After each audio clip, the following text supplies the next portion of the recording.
ओम नमः सिद्धिभ्यां। ओम नमः सिद्धिभ्यां। ओम नमः सिद्धिभ्यां। मंगलम भगवान वीरो मंगलम गोतिमोगणी मंगलम कुंद कुंद्यार्यो जीनिधर्मोस्तु मंगलम सर्वमंगल मांगल्यम सर्वकल्याणिकारिकं प्रधानं सर्वधर्माणां जैनं जयतु शासिनं जैनं जयतु शासिनं जैनं जयतु शासिनं। बोले अहिंसा में जिन धार्मिकी, बोले विश्व धार्मिकी, श्री मानव धार्मिकी, श्री वर्तमान जी शासन के महावीर भगवान की नेमीगिरी के मूलक श्री 1008 आदिश्वर पुरादिनाथ भगवान की द्वादशांग जीन वाणी माता की आचार्य गुरुवारी 108 परम तपस्विचारी परम तेसी शांति शिरोमणि पंचवर्ष के जल की त्यागी स्वतंत्रता सेनानी ज्ञान वृद्धि तपो वृद्धि वयो वृद्धि वात्सल्य मूर्ति आचार्य श्री 108 नेमी सगर जी महाराज की जय। भव्य आत्माओं, यहाँ प्रसंग चल रहा है कि हम तीर्थंकर कैसे बने। हमारे आप को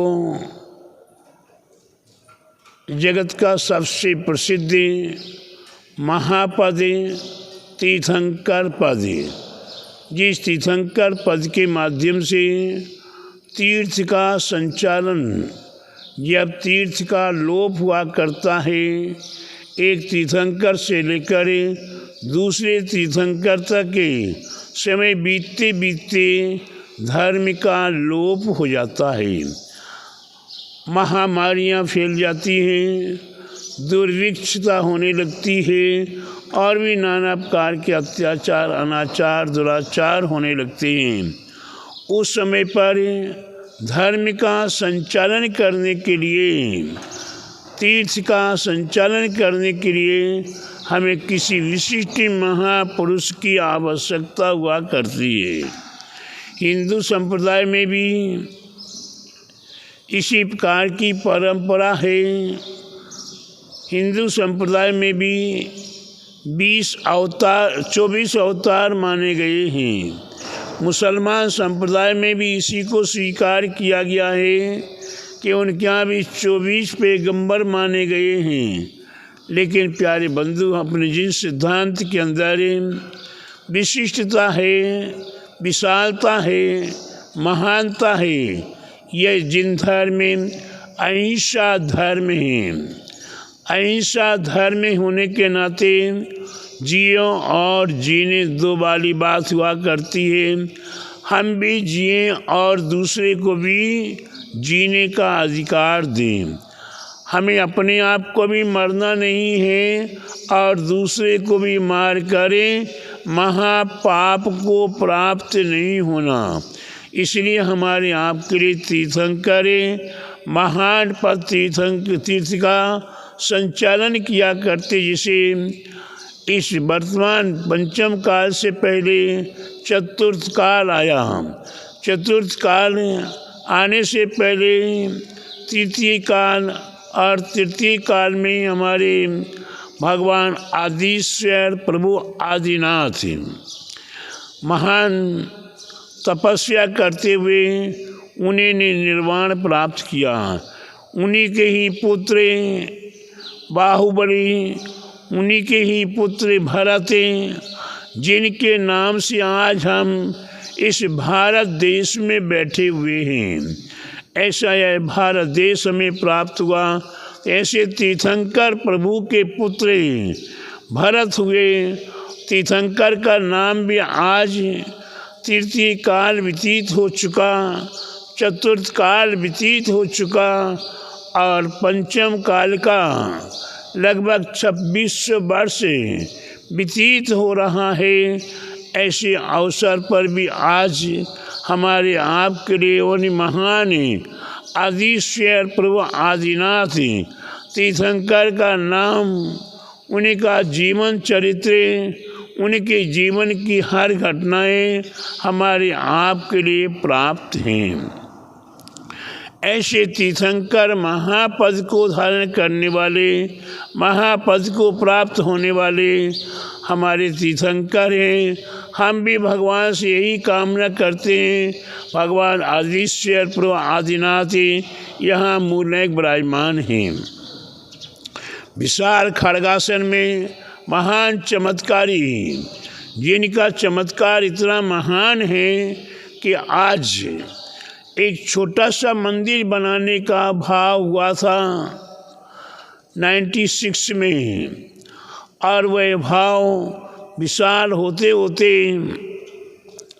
इतना बड़ा विशाल जिनालय, इतनी विशाल भगवान आदिश्वर प्रभु की मूर्ति, इतनी विशाल चौबीसी, और इसकी उपरांत इनकी महिमा बड़ी। तो यहाँ मुनीश्वरनाथ भगवान, पार्श्वनाथ भगवान युगल और 24 वेदियाँ और भी ऊपर, जिन 24 वेदियों में एक एक वेदी में 4-4 मूर्तियाँ, वह भी जिस प्रकार विधि क्षेत्र में आज तीर्थंकर प्रभु समुसरण में अधर्म में विराजमान होते हैं, ठीक उसी प्रकार ये 4-4 मूर्तियाँ भी 24 वेदियों में भी अधर विराजमान हैं।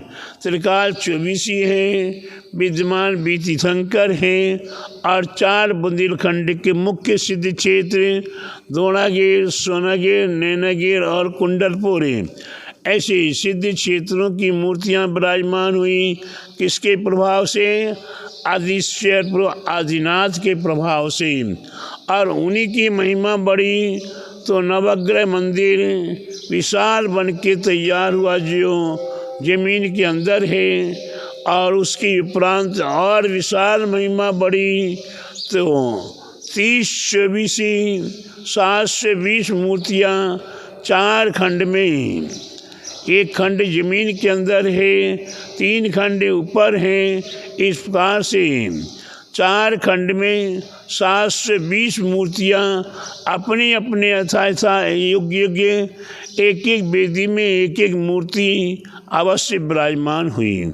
साथ ही साथ विशाल मुनीश्वरनाथ भगवान की मूर्ति, पंचवाल्यती की मूर्ति, शांति कुंथनाथ भगवान की मूर्तियाँ विराजमान हुई, और भी विशाल 58 फुट की भगवान बाहुबली की मूर्ति, 71 फुट का विशाल समुसरण सहित मान स्तंभ, और भी विशाल चमत्कार भगवान आदिश्वर प्रभु तीर्थंकर आदिश्वर प्रभु आदिनाथ का कि विशाल समुसरण मंदिर सरोवर के अंदर, और विशाल वही 250 फुट लंबी गुफा, जिस गुफा में संबित शिखर की रचना। प्यारे बंधुओं, ये सब तीर्थंकर प्रभु के पुण्य प्रताप का ही महात्म्य है, और उस महात्म्य को हम और आप देख रहे, जान रहे, और उनके पाद मूल में बैठकर हम यह धर्म श्रवण कर रहे हैं। तो प्यारे बंधुओं, ये हमारे आपके लिए कितना महान तीर्थंकर पद है। अब हमें चाहते कि हे भगवान, आपकी महिमा तो अगम्य है, हम चाहते हैं कि भगवान हमें भी तीर्थंकर पद प्राप्त हो। ये दर्शन, विशुद्धि, विनय, संपन्नता आदि भावनाओं को भाते भाते वह भावना, ये प्रवचन भक्ति भावना, प्रवचन का तात्पर्य क्या है और प्रवचन का तात्पर्य क्या है? एक केवल मात्र रेफ अलग कर दी, क्या कर दिया? एक रेफ अलग कर दी, तो क्या बन गया प्रवचन से? परवचन। यहाँ वहाँ जहाँ के जो वचन हुआ करते हैं लोग कहते हैं ना, उसने ऐसा कहा, उसने ऐसा कहा, उसने ऐसा कहा, उसने ऐसा कहा, वे सब परवचन हैं, वे कोई आगम प्रमाण नहीं है, वे हमारे कल्याण कारक नहीं हैं। जैसे कभी कभी कोई चर्चा करते हैं कि ये चीज़ ऐसा महाराज जी को नहीं करना चाहिए, ऐसा माता जी को नहीं करना चाहिए, ऐसा त्यागी वृत्तियों को नहीं करना चाहिए, ऐसा आदि आदि। जिन्हें ज्ञान नहीं है, जिन्हें ग्रंथों के 5 ग्रंथों के नाम भी नहीं मालूम हैं। क्या संतोष भैया, क्या कहा हमने? जिन्हें 5 ग्रंथों के नाम भी नहीं मालूम हैं और जिन्हें किसी एक ग्रंथ का भी पूर्ण ज्ञान नहीं है, वे किसके प्रति कहते हैं? वे महान साधु संतों के प्रति कहा करते हैं कि महाराज जी के पास हम गए थे, महाराज जी ने हमें देखा ही नहीं, महाराज जी ने हमें आशीर्वाद ही नहीं दिया, महाराज जी ने हमसे बात ही नहीं की, महाराज जी तो ये कर रहे थे, महाराज जी वो कर रहे थे। प्यारे बंधु, ये प्रवचन नहीं है, ये परवचन है। और प्रवचन नाम किसका है? जो हमारे आपके हृदय में उतर जाए उसका नाम प्रवचन है। साधु, आचार्य, विद्वान, त्यागी वृत्ति ये उपदेश दिया करते हैं, ये प्रवचन किया करते हैं, वह किसी एक व्यक्ति विशेष को लेकर नहीं किया करते, वह संपूर्ण भक्तों को, क्या जगत के प्रत्येक प्राणी जीवों को लक्ष्य में रखते हुए उपदेश या प्रवचन किया करते हैं। वे प्रवचन हर व्यक्ति को लगेगा कि महाराज जी ने मेरे को कहा, महाराज जी ने मेरे को कहा, महाराज जी ने मेरे को कहा, मेरा कल्याण कैसे हो। जिस प्रकार से हमारे आदिश्वर प्रभु आदिनाथ केवल ज्ञान को प्राप्त करके समुद्र में विराजमान थे और उनकी दर्शन भक्ति करने के लिए भरत चक्रवर्ती अपने कुटुंब परिवार के साथ वहाँ पहुँचे हुए थे। जब वहाँ दिव्य देशना हो रही है, दिव्य देशना के बिना एक प्रवचन है। क्या है? दिव्य देशना का भी नाम प्रवचन है। वे दिव्य देशना हो रही, वही दिव्य देशना में प्रभु आदिश्वर प्रभु आदिनाथ के मुख से सर्वांग से निकलता है कि अभी अभी कुछ समय के उपरांत ही ये समुद्र में विराजमान भक्तगण हैं, उनमें से कोई 2 व्यक्तियों का कोई नन्हे मुन्ने बालक है, उन्हीं का निर्वाण होने वाला है। क्या होने वाला है? निर्वाण होने वाला है। जितने भी समुद्र में भक्त बैठे उनमें से 2 बालक निर्वाण को प्राप्त होने वाले हैं। ऐसी दिव्य देशना से प्राप्त हुआ और वह वचन 2 बालकों ने अपने हृदय में उतार लिया कि हो ना हो नंबर मेरा ही होगा, हो सकता है मेरा ही नंबर हो, उन 2 में मेरा ही नंबर हो, ऐसा हृदय में उतार लिया। अब समुद्र से जैसे बाहर निकले, अपने अयोध्या की ओर विहार करते हुए सभी आ रहे हैं। 2 बालक बार बार पीछे जाते हैं। वे मौका देख रहे हैं, जैसे बालक पीछे होते हैं, हम बड़े बुजुर्ग जन क्या करते हैं, कोई बच्चा पीछे तो नहीं रह गया, यहाँ वहाँ तो नहीं हो गया, वो बच्चे अगल बगल में हो जाते हैं, चलो चलो चलो। जैसे बच्चों ने मौका देखा और एक पगडंडी पकड़ी और जंगल में प्रवेश कर गए।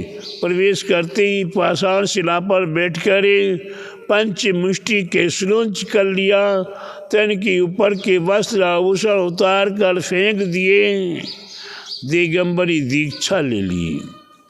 दिगंबरी दीक्षा लेने के उपरांत वे तप करना शुरू करते हैं। थोड़ी देर में ही उन्हें कर्मों का क्षय होते होते केवल ज्ञान की प्राप्ति हो जाती है। और केवल ज्ञान की प्राप्ति होते होते ही उनके विशेष आघातिया कर्म भी क्षय को प्राप्त होते हैं, नाश को प्राप्त होते हैं और उन्हें निर्वाण की प्राप्ति हो जाती है। अब वह उनके परिजन खोज रहे, बालक कहाँ गए कहाँ गए कहाँ गए। जब उन्हें निर्वाण की प्राप्ति हो गई तो अग्नि कुमार देव आदि करें, धुंधवी बाजे बज रहे हैं, तो विचार करते हो सकता है कि इसकी ओर ही बालक गए होंगे। जब उन बालकों को जाकर देखते हैं तो बालकों के वस्त्र आभूषण पड़े हुए हैं और देवगण वहाँ नाना प्रकार से भक्ति कर रहे हैं। पता किया तो मालूम चलता है कि अभी अभी 2 बालकों ने यहाँ दिगंबरी दीक्षा लेकर तप करके निर्वाण को प्राप्त कर लिया। वह शांति और कुंथु नाम के भरत के पुत्र। तो प्यारे बंधुओं, हमारे आपके लिए ये तीर्थंकर पद प्राप्त करना है तो प्रवचन हम किसके लिए उपदेश कर रहे हैं? भगवानों के लिए, जिनवाणी के लिए, अपने लिए, माली के लिए, पुजारी के लिए, नौकरों के लिए, किसके लिए? जी अपना कल्याण करना चाहे। हजारों लाखों श्रावक समुद्र में विराजमान थे, उन 2 बालकों का ही भाव क्यों हुआ? उन्हीं का निकट आ गया था, उन्हें निर्वाण की प्राप्ति होने वाली थी, तभी उन बालकों ने अपने आप को स्वीकार किया। ठीक उसी प्रकार से यहाँ अनेकों भक्त बैठे हुए हैं। अनेकों भक्तों में से किसका नंबर प्रवचन को ग्रहण करने का आएगा और कौन अपने जीवन को बदल लेगा?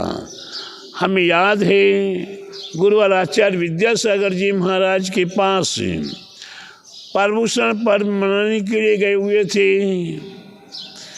हमें नहीं पता था कि हम वहाँ जाके बदल जाएंगे, हम वहाँ जाके क्या व्रत लेंगे, क्या नियम लेंगे।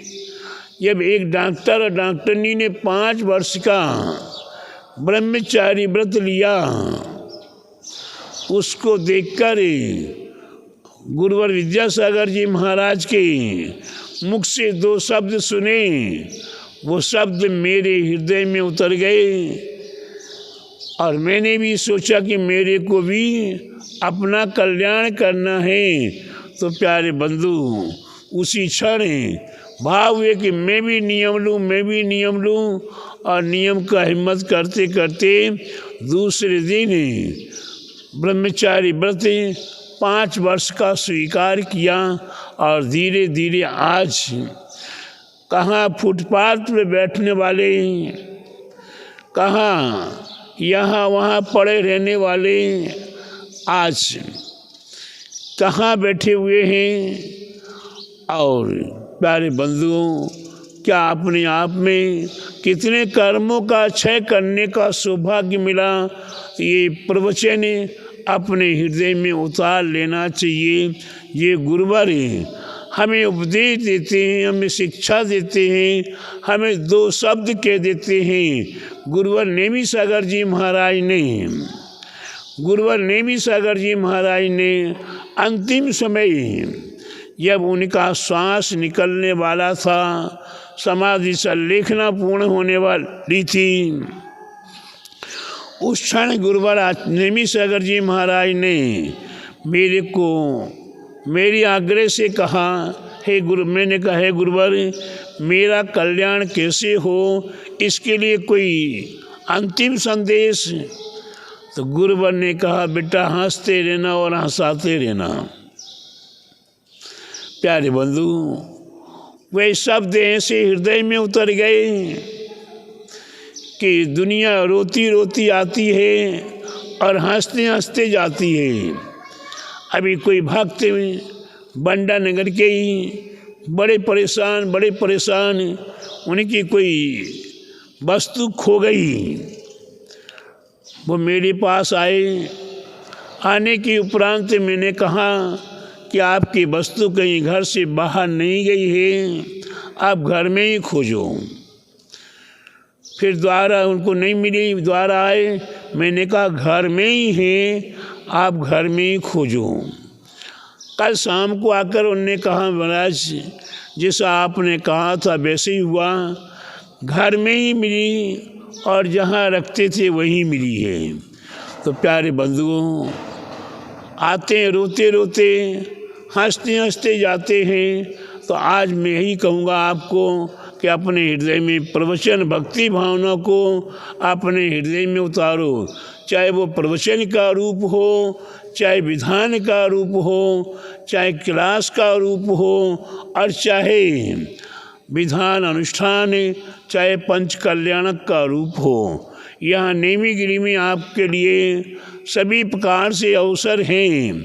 सुबह अभिषेक से लेकर शाम के भक्ति आराधना तक के, और चातुर्मास में भी अनेकों प्रकार के कार्यक्रम में, और अंत में पंच कल्याणक प्रतिष्ठा महोत्सव 22 फरवरी से 28 फरवरी तक के विशाल श्रीमंदास स्वामी के जिनालय का सरोवर में जो बन के तैयार हो रहा, उसका पंच कल्याणक प्रतिष्ठा महोत्सव। साथ ही 250 फुट लंबी लगभग गुफा के अंदर संवेद शिखर की रचना, जिसमें 24 चरण एवं गुरु परंपरा की मूर्तियां विराजमान होंगी। ऐसा आपको अपने जीवन में अवसर मिल रहा है। इसमें जो शब्द